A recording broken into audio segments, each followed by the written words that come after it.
जनक मिली चौके पर बैठिले। चेरिया कलश लिहले ठाड़, गोड़ तुही धोइहा चेरिया बैठे के पूछिहा हो। पूछिहा अयोध्या कुशलाति, अरे तीनों परगना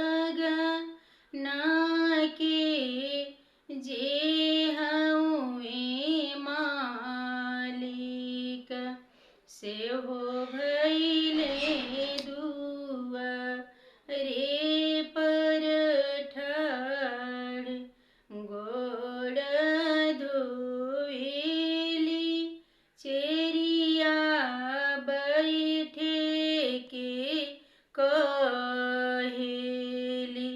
पूछे